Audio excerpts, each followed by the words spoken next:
అందరికీ నమస్కారం. నేను మీ ఆడార్ నాగరాజు. ఈరోజు మహారాష్ట్రలో జరుగుతున్న ఎన్నికలకు సంబంధించిన అనేక విషయాల మీద మనం చర్చించుకోబోతున్నాం. అయితే ఈసారి ప్రధానంగా శివసేన పార్టీ, బీజేపీ పార్టీ హోరాహోరీగా అనేక స్థానాల్లో పోటీ పడే అవకాశం ఉంది. ఎందుకంటే శివసేన పార్టీ మహారాష్ట్రకి ప్రాంతీయ పార్టీ కావడం, అదేవిధంగా బీజేపీ పార్టీ జాతీయ పార్టీ కావడం.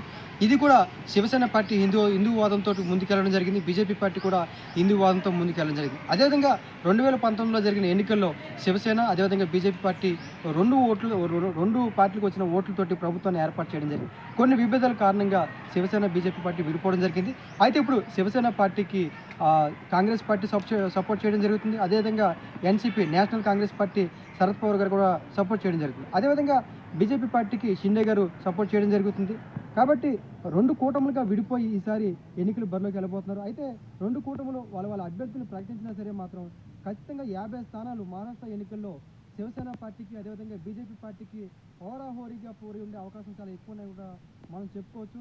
ఎందుకంటే శివసేన డైరెక్ట్గా బీజేపీతో పోరాడలేకపోయినా, బీజేపీ కూడా శివసేనతో డైరెక్ట్గా పోరాడలేకపోయినా సరే ఈసారి ఎన్నికల్లో సుమారుగా 50 స్థానాలు మాత్రం ఖచ్చితంగా శివసేనకి మాత్రం అదేవిధంగా బీజేపీకి హోరాహోరీగా ఉండే అవకాశాలు ఉన్నాయి. ఏదైతే అందరూ భావించారు శివసేన, బీజేపీ 2 కలిసి మళ్ళీ ఎలక్షన్లోకి వెళ్తారేమో అని భావించారు. అయితే ఆ రకమైన వాతావరణం లేకపోవడం కూడా ఈసారి ఎన్నికల్లో చాలా క్లిష్టమైన పరిస్థితులు ఉన్నాయని కూడా మనం చెప్పుకోవచ్చు.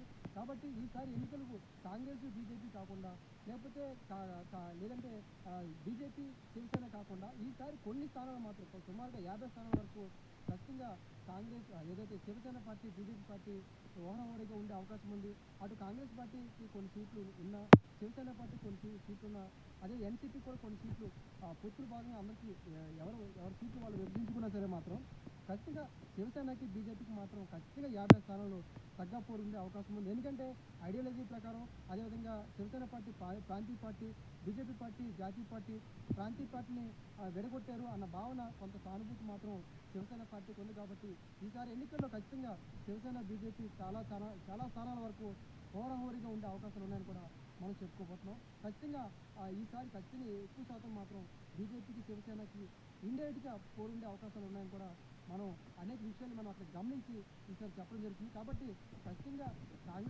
బీజేపీ కాంగ్రెస్తో పోరాటలేదు, అదేవిధంగా కాంగ్రెస్ బీజేపీతో పోరాటలేదు, కానీ శివసేన పార్టీతో మాత్రం ఖచ్చితంగా బీజేపీ పోరాడుతుందని కూడా మనం చెప్పుకోవచ్చు. కాబట్టి ఈసారి ఎన్నికలు మహారాష్ట్రలో జరుగుతున్న ఎన్నికలు శివసేన పార్టీకి వచ్చే ఓట్లను బట్టి, శివసేనకు వచ్చే పార్టీకి వచ్చే సీట్లు బట్టి మహారాష్ట్ర ఎన్నికలు భవిష్యత్తులో ఏ రకంగా ఉంటాయని కూడా మనం అబ్జర్వ్ చేసే అవకాశం ఉన్నాయని కూడా మనం చెప్పుకోవచ్చు. Thank you.